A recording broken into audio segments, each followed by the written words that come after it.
और अब वक्त यूपी प्राइम का है। कानपुर में 8 पुलिस वालों की हत्या के आरोप में कुख्यात बदमाश विकास दुबे की तलाश में पूरा पुलिस महकमा लगा हुआ है। गुरुवार देर रात विकास दुबे को पकड़ने गई पुलिस टीम को दुबे और उसके साथियों ने शहीद कर दिया था। इस मामले में पुलिस को किसी अपने के भेदिए होने का शक है। मुखबिर का पता लगाने के लिए चौबेपुर थाने के ऊपर जांच बैठा दी गई। ये पता करने की कोशिश की जा रही है कि किस पुलिस वाले ने मुखबिरी की। वहीं पुलिस ने मुखबिरी के शक में चौबेपुर थाने के प्रभारी विनय तिवारी को सस्पेंड कर दिया। चौबेपुर थाने के 3 और पुलिस वालों को निलंबित किया गया।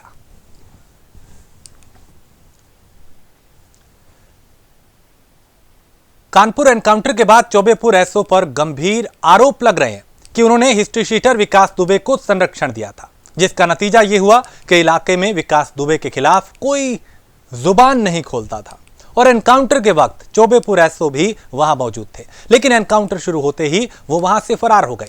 चौबेपुर एसओ के खिलाफ शहीद सीओ देवेंद्र सिंह ने कई बार शिकायत की थी, लेकिन उसके बाद भी उनके खिलाफ कोई कार्रवाई नहीं हुई। इस क्रम में शहीद सीओ का एक ऑडियो वायरल हुआ है। हेलो जैन सर खाली है सर?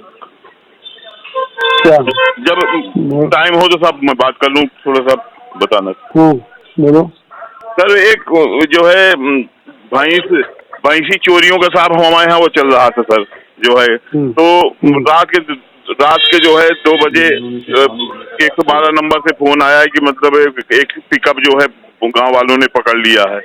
उसका सर एसओ ककवन है, ये इंस्पेक्टर बिल्हौर दोनों गए क्षेत्र में साथ सर, वहाँ तो मुकदमा लिखवा दिया गया और उसके आधार पर एक गाड़ी और पकड़ी गई है, 7 मुलजिम पकड़े गए।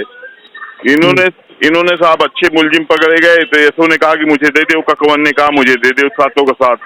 इसने कहा नहीं, बहुत बड़ा अच्छा गुड वर्क किया जाएगा और ये किया जाएगा। ये इंस्पेक्टर ने 5 मुलजिम छोड़ दिए, 2 मुलजिम उसको दे दिया कि ले अब इसको चालान कर दो। तो ये साहब कुछ काम वाम नहीं कर रहा, बस यही खुराफात के अलावा काम कर रहा है सर ये बिल्हौर वाला। एक सेकंड होल्ड करो।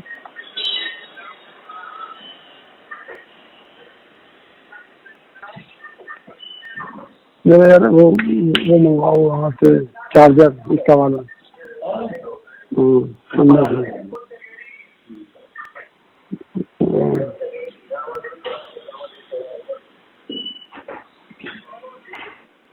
आप जिस व्यक्ति से बात कर रहे हैं उन्होंने आपके कॉल को होल्ड पर रखा है। कृपया लाइन पर बने रहिए। The person you are speaking with has put your call on hold. Please stay on the line. आप जिस व्यक्ति से बात कर रहे हैं। Hello Jain sir? जी सर। हेलो सर आवाज आ रही सर? हाँ, ये भी है ना बिल्हौर? जी सर। जैन सर आदेश। ये तुम 7 मुलजिम पकड़े भैंस चोरी में और सर तुमने 5 के छोड़ दिया। सर मैंने कल आपको बताया भी था सर, ये उससे रिलेटेड थे नहीं सर। आपने सीओ साहब के संज्ञान में थी, हमको तो बताया था तुमने कि कहीं 5 नहीं, ये आपने सीओ साहब को बताया? आपको सर बताया था सर ये बात सर। मूड सही कि मैं कौन होता मुझे, मुझसे क्या मतलब? भाई सीओ देख रहा है वहाँ पर, गलत है कि सही है सीओ जाने।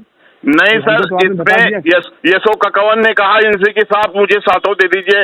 इन्होंने कहा बहुत बड़ा मैं गुड वर्क करूंगा, बहुत बड़ा गुड वर्क करूंगा, और उसको जाकर के तो एक बुढ़ा 70 साल का दे दिया, एक वो कर दिया, बाकी सर छोड़ दिया सर 5 मुलजिम।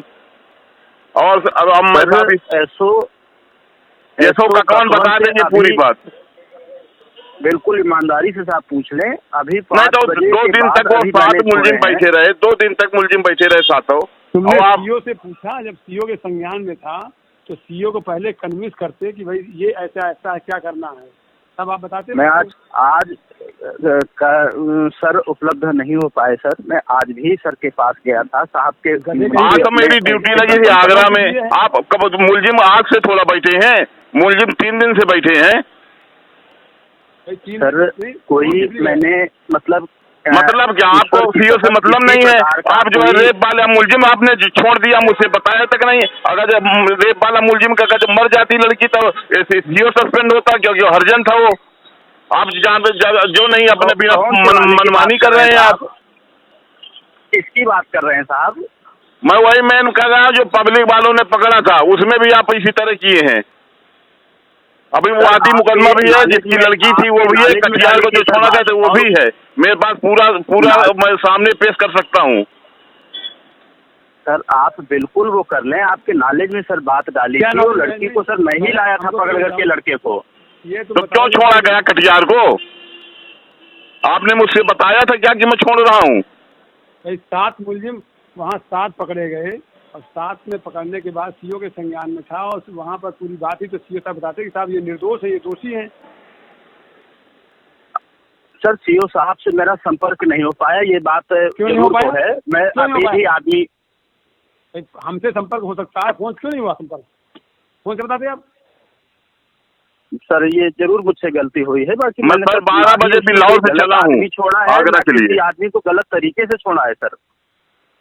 अभी आप जाइए मेरे पास बैठ कर पूरी बात बताइए और अगर ये सही हो, आप कन्विंस हो सीओ साहब, तो ठीक है, नहीं एक रिपोर्ट दीजिए इनके खिलाफ। मैं सर आगरा आ गया हूँ सर। तो चौबेपुर के बिकरू में सीओ समेत 8 पुलिस जवानों की हत्या में शामिल रहे मोस्ट वांटेड विकास दुबे का वीडियो वायरल हो रहा है, जिसमें उसने 2 विधायकों के नाम लिए हैं।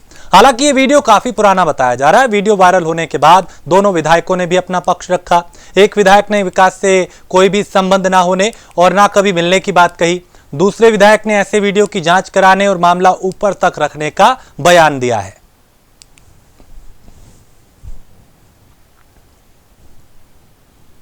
ये जो थाने में जो है तुम्हारे लिए एफिडेविट पढ़ रही हैं, तो इसको देने के लिए क्या तुमने कोई दबाव बनाया था किसी के ऊपर?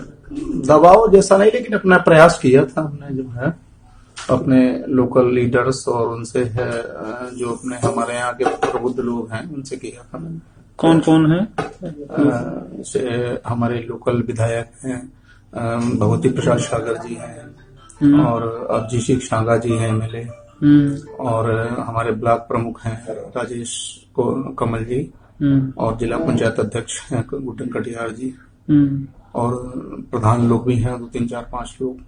तो इन लोगों ने क्या लोग डराया धमकाया? नहीं, डराया धमका नहीं है। ये इन लोगों को समझाया था कि देखो अगर ये नहीं है और ये फर्जी हैं तो इनकी मदद करो, अगर ये मुलजिम है तो कोई बात नहीं, लेकिन ये चूंकि फर्जी हैं इसलिए आप इनके लिए जो है कुछ जो भी साफ करना है वो निकालना। तो तुम्हारी पत्नी में तो नहीं डराया धमकाया? नहीं, पत्नी मेरी कभी जाती नहीं है, पत्नी मेरा बच्चों बराबर है गाँव। वो खाली बैठक जो जिला पंचायत की बैठक होती है बस उतनी होती है। तो ये इन लोगों से जो माननीय लोग हैं तुम्हारी बात होती है? जी हाँ, टेलीफोनिक? हाँ, टेलीफोनिक भी होती है, आने जाने से मुलाकात भी होती है। तो फोन से ही तुमने इन लोगों से बात की कि ऐसे कराइए? हाँ, नहीं, पहले तो हमारे लोकल लोगों ने कहा, वहाँ गांव के लोगों ने जब ये बात सुनी, इसके बाद फिर हमने भी प्रयास किया कि ये बात है, तो फिर इन लोगों ने मदद भी की कि अगर ये गलत इनका नाम इसमें आया है तो इसको जो है किसी तरीके से नाम इनका निकाला जाए, गलत है। तो ये कैसे पता लगा आपको कि जो है आपका नाम गलत आया है? ये साहब पूरे जनता जानती है, मैं स्वयं जानता हूँ कि जब जिस मैटर से मेरे कोई मतलब जिस समय ये हत्या हुई थी, मेरा नाम उस समय षड्यंत्र में बाद में बढ़ाया गया था, तीसरी फर्द में, तीसरी तहरीर में। किसकी हत्या हुई थी? एक कुशवाहा जी हैं, उनके भाई की हत्या हुई थी। नाम तो उनका जिनका नहीं उनका नाम मालूम है, जो वादी है। हत्या किस तरह से हुई थी? आम आदमी पार्टी के यूपी प्रभारी और राज्यसभा सांसद संजय सिंह कानपुर एनकाउंटर में शहीद हुए सीओ देवेंद्र मिश्रा के परिजनों से मिलने उनके घर पहुंचे। इस मुलाकात के बाद संजय सिंह ने शहीद सीओ देवेंद्र मिश्रा द्वारा कानपुर एसपी को लिखी गई एक चिट्ठी भी ट्वीट की। मार्च महीने में एसपी को लिखी गई चिट्ठी में सीओ ने बड़ी घटना का अंदेशा जताया था। साथ ही सीओ ने थानेदार विनय तिवारी की भूमिका पर भी सवाल उठाए थे। संजय सिंह ने ट्वीट में लिखा कि इस चिट्ठी से साफ है कि देवेंद्र मिश्रा एक बहादुर पुलिस अधिकारी थे। संजय सिंह ने इस बात का भी जिक्र किया कि इस चिट्ठी की एक एक लाइन पढ़कर यूपी की जनता और हर पुलिसकर्मी को गर्व होगा। मेडिकल की प्रिपरेशन अब नहीं करेगी, लेकिन अब जिस तरह से इंसिडेंट हुआ है क्या सोचा है? इसके बाद बस अब मेरा यही है कि जहाँ से उन्होंने ख़त्म किया हम वहीं से ही शुरू करेंगे, और जिस तरह उन्होंने देश के लिए किया है, हम भी उन्हीं की तरह बनना चाहते हैं। लेकिन आपका एक मेडिकल सपना था, अब अपना सपना कैसे चेंज करें? ऐसी आ जाती हैं कि फिर लाइन चेंज करनी पड़ती है। क्या बनना है? पापा की तरह ही पुलिस ऑफिसर बनकर क्या अपने दिमाग में क्या प्लान, किस तरह से क्या करना चाहेंगे पुलिस ऑफिसर बनकर? उन्हीं की तरह ऐसे लोगों को उनकी असली शक्ल दिखाना चाहते हैं। फिर जिस तरह से पूरा इंसिडेंट हुआ, अंदाजा था पापा से कुछ बात हुआ था लास्ट टाइम? क्या बात किया था? रात में ही बात हुई थी, कितने बजे? वही 9 साढ़े 9 के करीब। तब वो बिल्कुल मतलब रिलैक्स थे और बस यही कह रहे थे कि खा पी करके आराम से पढ़ो, स्टडीज़ पे ध्यान दो अपनी, और ऐसा कुछ नहीं पता था कि ऐसा आगे हो जाएगा। पापा भी चाहते थे मेडिकल के लिए आप डॉक्टर बने? डैडी का सपना था कि वो हमें डॉक्टर बनाए। पापा का सपना पूरा करेंगे या पापा के जो चैलेंज है वो पूरा करेंगे? हाँ, जिन्होंने ऐसा किया है मेरे डैडी के साथ, वो अब हम बदला लेना चाहते हैं। पुलिस विभाग में जाएंगे? पुलिस में भर्ती? अब हम डिपार्टमेंट में ही जाएंगे। ये एक बहुत बड़ी साजिश है, इस बात को कोई भी कह सकता है।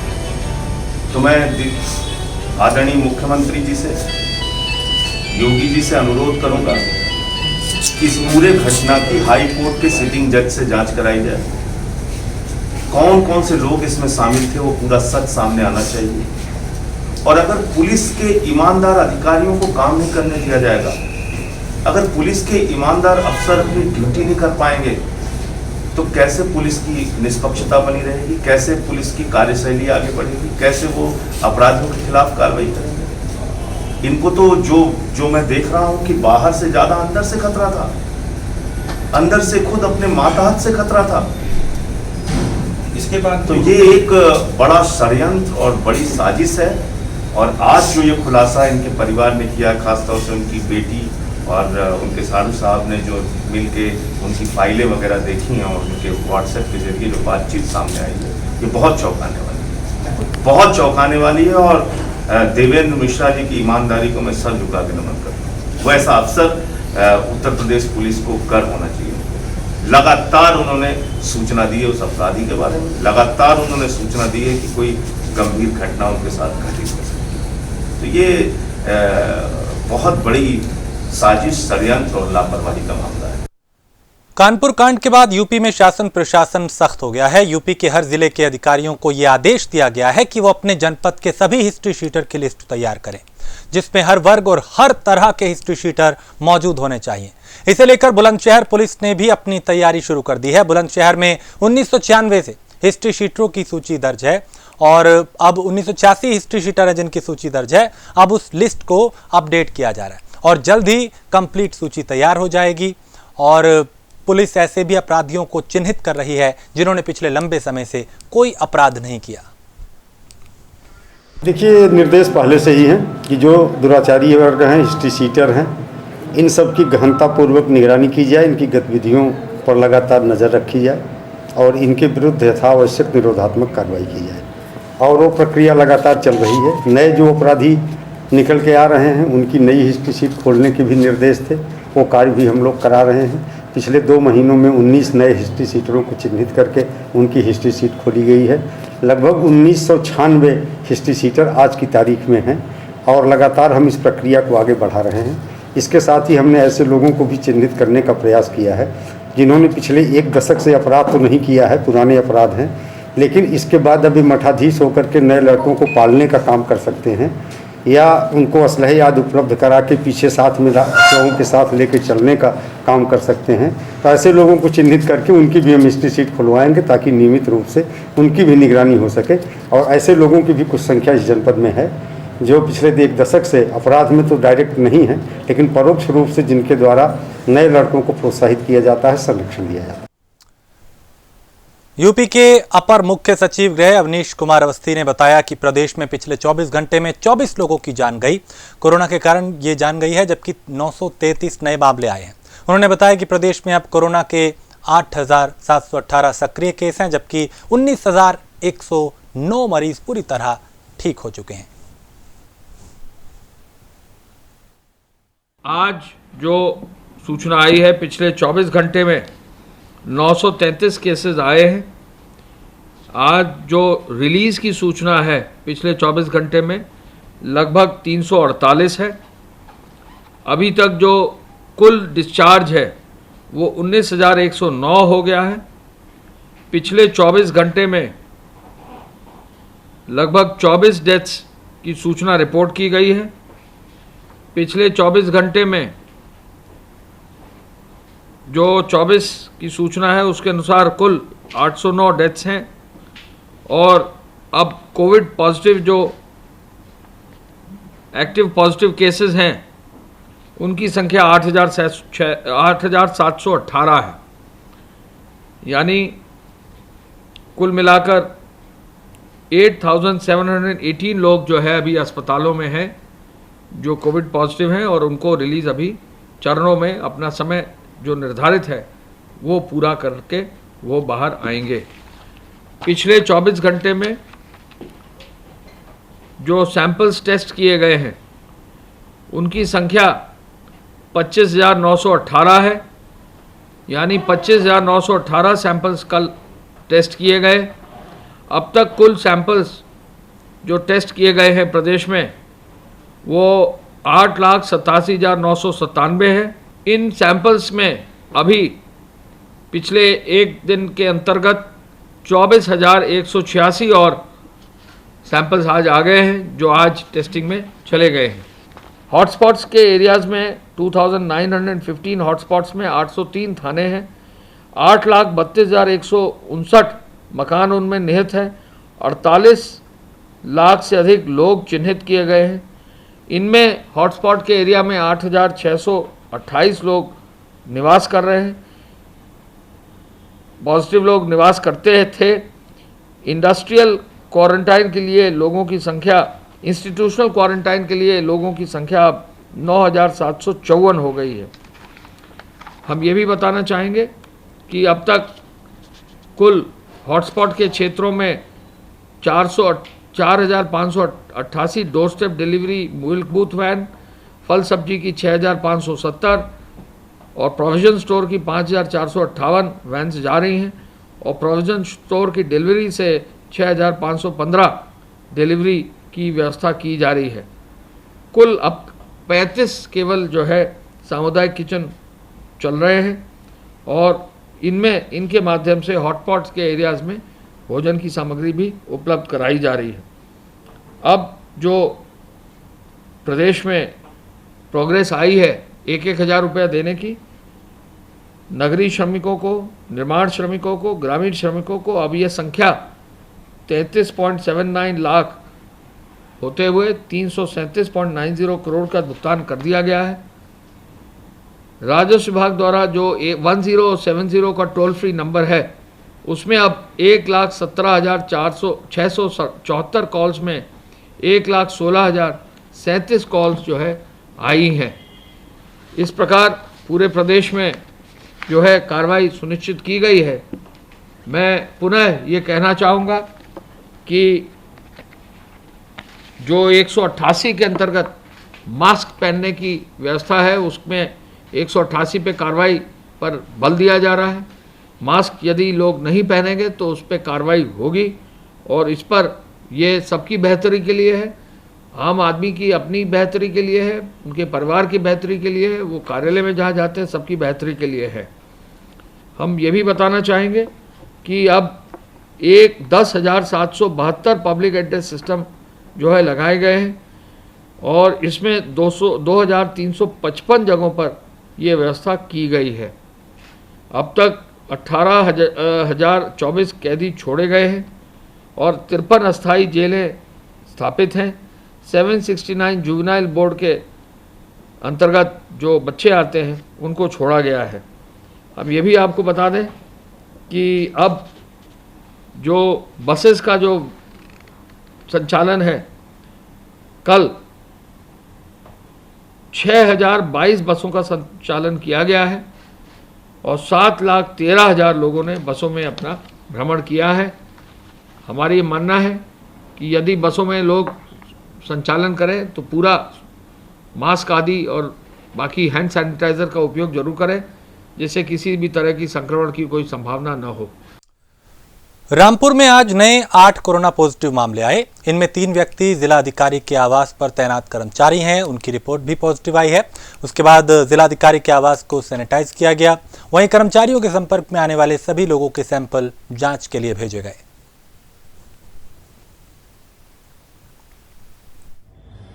जनपद रामपुर में आज प्राप्त रिपोर्ट जो कि एक तारीख को लिए गए सैंपल की है, उसमें 8 नए पॉजिटिव केसेज आए हैं, जिनमें से 4 लो रिस्क कॉन्टैक्ट जो पहले से पॉजिटिव व्यक्ति के हैं, 2 रैंडम सैंपल हैं और 2 व्यक्ति बाहर से आए हैं। और आज 11 लोगों को प्रोटोकॉल पूरा होने के बाद डिस्चार्ज भी किया गया है। इस तरह अब एडमिटेड लोगों की टोटल संख्या 37 हो गई है।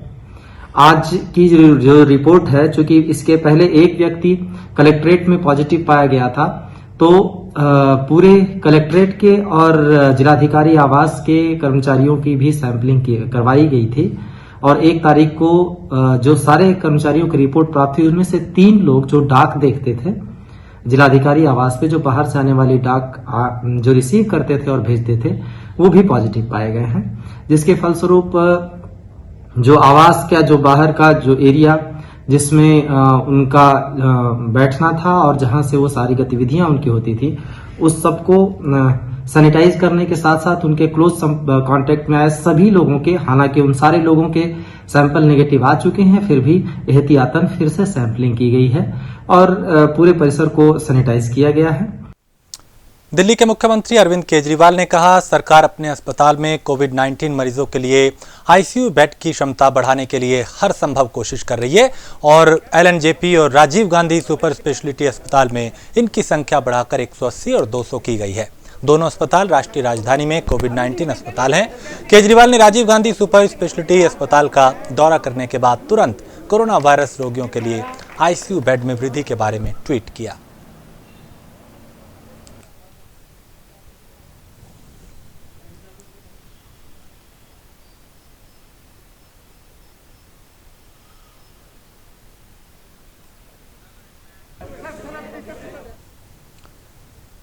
दिल्ली के रोहिणी सेक्टर 9 स्थित एमसीडी प्राइमरी स्कूल में उत्तरी दिल्ली नगर निगम के mayor Jaiprakash, deputy mayor Ritu Goyal और बीजेपी दिल्ली अध्यक्ष आदेश गुप्ता ने कोविड केयर सेंटर का उद्घाटन किया। इस उद्घाटन समारोह के दौरान स्थानीय लोग भी मौजूद रहे। दिल्ली में कोरोना वायरस का आतंक जैसे जैसे बढ़ता जा रहा है, वैसे वैसे तमाम एजेंसियों की तैयारियां भी तेज हो रही हैं।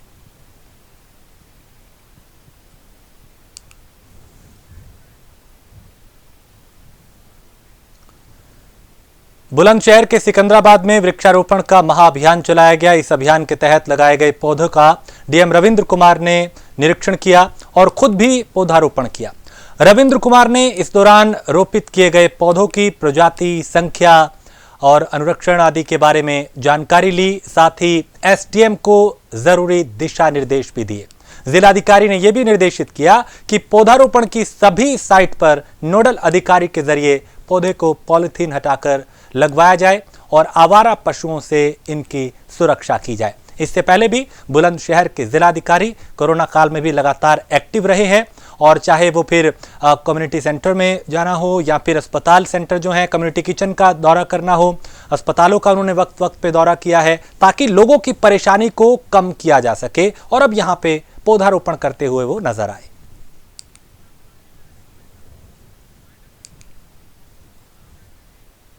और इसी के साथ इस बुलेटिन में इतना ही। देश प्रदेश की बाकी खबरों के लिए आप देखते रहिए प्राइम न्यूज।